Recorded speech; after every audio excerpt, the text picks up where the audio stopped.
आज की इस वीडियो में हम लोग सीखने वाले हैं दो चर वाले रैखिक समीकरण युग्म को वज्र गुणन विधि द्वारा कैसे हल करेंगे। तो दो चर वाले रैखिक समीकरण युग्म का व्यापक रूप क्या होता है, सबसे पहले हम लोग उसको जान लेते हैं।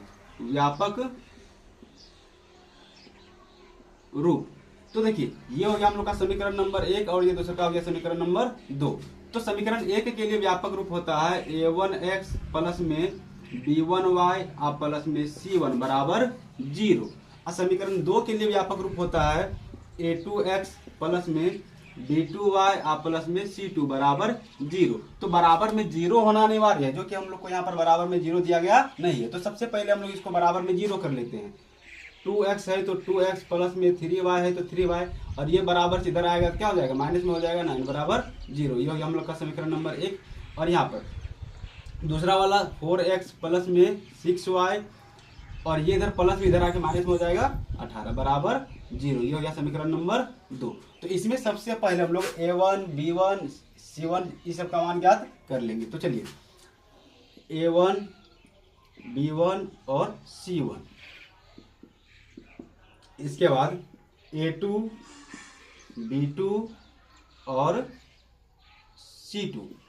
तो देखिए a1 b1 और c1 का जो मान होगा वो समीकरण 1 से प्राप्त होगा, और a2 b2 और c2 का जो मान होगा वो समीकरण नंबर 2 से प्राप्त होगा।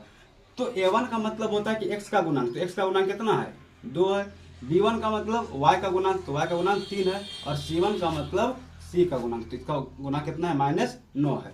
इसी तरह से a2 b2 c2 में दूसरा वाला समीकरण में देखेंगे तो a2 के जगह पर कितना हो जाएगा 4, और b2 के जगह पर 6, c2 के जगह पर -18। अब हम लोग इसको वज्र गुणन का जो सूत्र होता है उस पर रखेंगे। तो वज्र गुणन विधि का जो सूत्र होता है, सबसे पहले हम लोग को x दे देना है और बटे कर देना है, ठीक है। इसके बाद बराबर, इसके बाद y दे देना है और बटे कर देना है, इसके बाद फिर बराबर, इसके बाद फिर 1 देना है, इसके बाद फिर बटे कर देना है। इसके नीचे में जो आएगा वो होगा BC माइनस BC।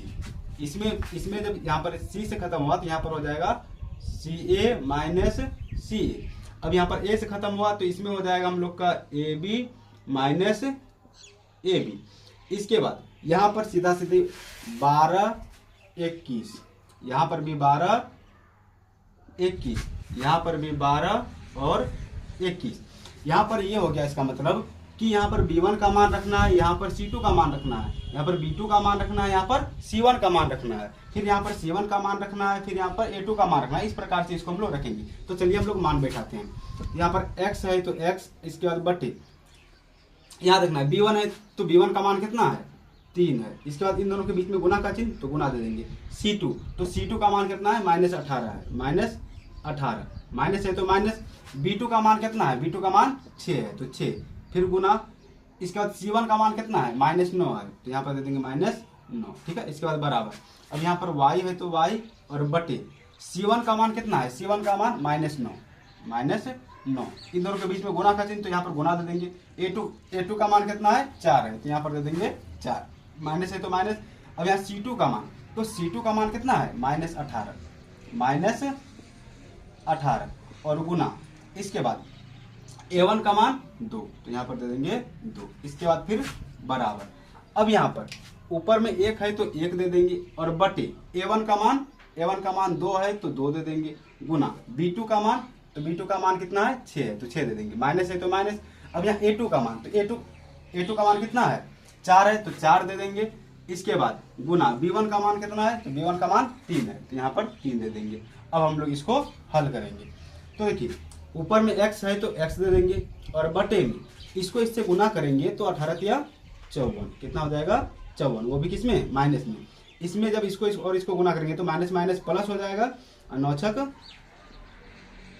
54, ठीक है। यहाँ तक इतना तक हो गया, 54, ठीक है।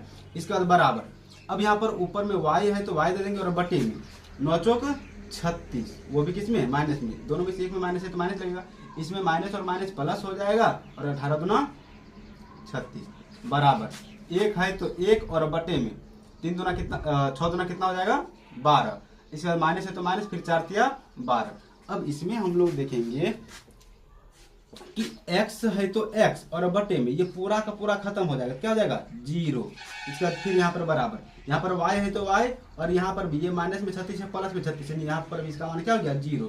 इसके बाद यहाँ पर 1 है तो 1 और यहाँ पर प्लस में 12 या माइनस में 12, इसका भी मान 0। तो अब यहाँ पर हम लोग का अगला और सबसे लास्ट जो काम रहता है वो होता है कि एक बार x वाले पक्ष को 1 के बराबर करना है और एक बार y वाला को इसके बराबर करना है। तो चलिए पहले इसको हम लोग बराबर करते हैं।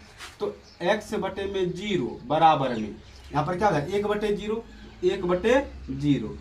तो इसको हम लोग जब कोना कोनी गुना करेंगे तो x को जब 0 से गुना करेंगे तो क्या हो जाएगा 0 बराबर 0, यानी कि इसका कोई मान नहीं निकलेगा। इसके बाद जब हम लोग y/0 को इसके बराबर करेंगे तो यहाँ पर भी क्या हो जाएगा 1/0। जब कोना कोनी गुना करेंगे तो इसका भी हो जाएगा 0 बराबर 0, यानी कि यहाँ पर x का भी मान 0 होगा और y का भी मान 0 होगा। इस प्रकार से हम लोग वज्र गुणन विधि से किसी का भी मान ज्ञात